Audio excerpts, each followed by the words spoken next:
Halo semuanya, kembali lagi dengan saya Giani Amirita Prastiwi dari jurusan Accounting Binus Online. Pada kesempatan kali ini kita akan membahas mengenai guideline for questionnaire design and type of questionnaire. Nah, video ini akan membahas prinsip desain kuesioner yang diterapkan pada kasus penelitian tentang menghitung kepuasan pengguna fitur baru aplikasi startup fintech. Nah, di sini akan dibahas kesalahan umum dalam penyusunan kuesioner, desain kuesioner, kombinasi pertanyaan terbuka dan tertutup, serta pentingnya pilot testing untuk memastikan efektivitas dari instrumen penelitian yang akan kita lakukan. Langsung masuk ke latar belakang masalah. Oke, di sini masalahnya adalah ada suatu startup fintech ingin mengukur kepuasan pengguna mereka terhadap fitur baru yang baru mereka buat nih. Nah, masalahnya ternyata banyak responden yang salah paham dalam mengartikan pertanyaan yang mereka ajukan. Lalu ada juga yang berhenti di tengah pengisian, dan sehingga hasil survei yang mereka dapat pun bias dan tidak valid. Nah, lalu kemudian tim menyadari perlunya perbaikan dari desain kuesioner ini, dari struktur bahasa dan juga urutan dari pertanyaannya. Lanjut, apa kesalahan umum dalam desain kuesioner? Nah, saat kita membuat kuesioner itu sebenarnya ada hal-hal yang harus kita perhatikan. Tidak bisa kita asal buat pertanyaan terus langsung kita masukkan aja ke kuesioner. Tidak bisa seperti itu. Jadi dalam kasus fintech ini terdapat beberapa kesalahan umum yang mungkin kesalahan ini dilakukan oleh fintech yang mana menyebabkan hasilnya menjadi bias dan tingkat responnya pun rendah. Kalau kita ambil dari ahli ya, menurut Sekaran dan Buji tahun 2016, ada beberapa kesalahan utama dalam menyusun kuesioner, yaitu pertama ada ketidakjelasan bahasa dan terminologi, seperti pertanyaannya ambigu atau menggunakan istilah teknis yang kalau untuk peneliti mereka paham, tapi kalau untuk responden awam mereka tidak paham istilah ini artinya apa. Contohnya misalnya mereka menyebutkan di pertanyaan itu tentang fitur baru. Nah, fitur baru ini apa? Tidak dijelaskan mungkin, sehingga untuk pengguna yang belum mencoba fitur itu jadinya bingung mau menjawab apa, apakah saya sudah pernah coba atau belum pernah coba, kan jadinya bingung. Selanjutnya, perlu juga diperhatikan struktur dan urutan pertanyaan. Mungkin ada struktur atau urutan pertanyaannya tidak logis yang digunakan di sini, yang mana seharusnya urutan pernyataan itu dari umum dulu baru ke spesifik.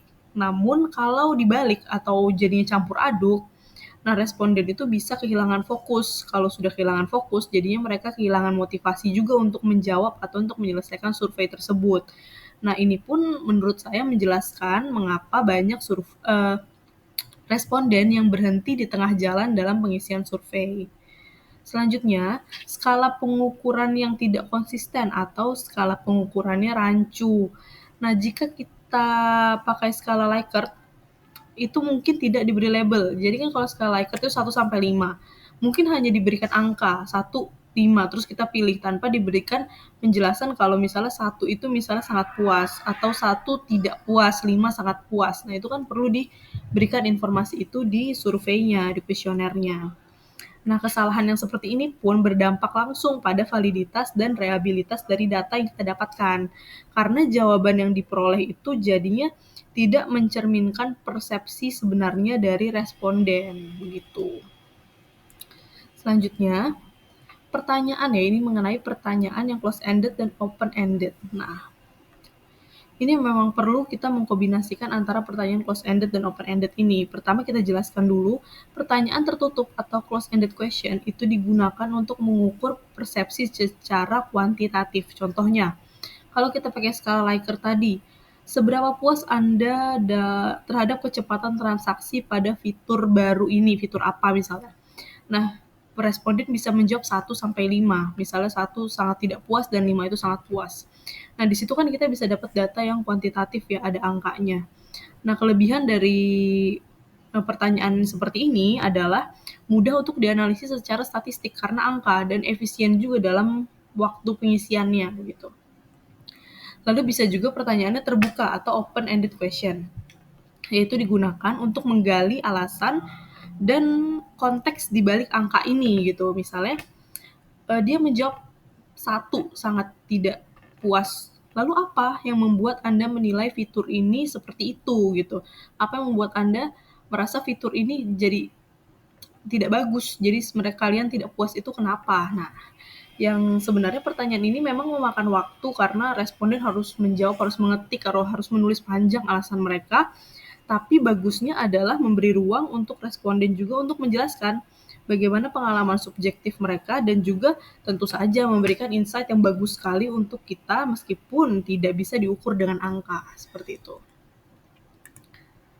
Nah, sebenarnya pertanyaan itu pun tadi bagus ya untuk dikombinasikan antara dua pertanyaan itu sehingga kita bisa dapat angka pastinya dan juga bagaimana kita bisa mengkolaborasikan dengan penjelasan dari responden.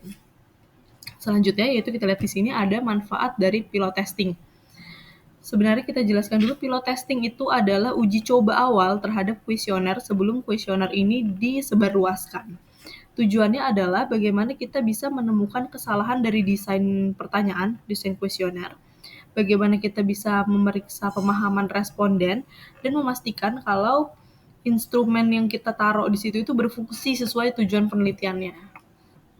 Manfaatnya apa? Tentu saja manfaatnya pertama, menguji kejelasan dan interpretasi dari pertanyaan. Peneliti harus dapat mengetahui apakah responden itu memahami setiap pertanyaan dengan cara yang peneliti maksud gitu. Jadi tidak ada kesalahan interpretasi lah ya seperti itu, peneliti maksudnya apa. Ternyata kalau dituliskan dan dibaca oleh orang lain nangkepnya beda gitu kan, takutnya seperti itu. Dengan pilot testing ini kita bisa tahu percobaan kita ke orang yang jadi percobaan ini bener nggak nangkepnya dengan yang peneliti maksudkan gitu. Selanjutnya, untuk pilot testing ini untuk mengukur durasi pengisian dan tingkat kejenuhan responden selama pengisian. Karena jika pertanyaan itu terlalu panjang, jadinya itu terlalu membosankan dan responden pun bisa kehilangan motivasi mereka sehingga mereka berhenti di tengah jalan gitu. Sehingga jadi panjang dan struktur dari kuesioner itu perlu disesuaikan. Selanjutnya untuk menguji reliabilitas dan validitas di awal, yaitu jika hasil pilot ini dapat digunakan untuk mengukur reliabilitas dan bisa juga untuk mengukur evaluasi apakah setiap item ini valid dan konstruknya benar. Nah, terakhir yaitu untuk memperbaiki desain sebelum penyebarluasan secara massal.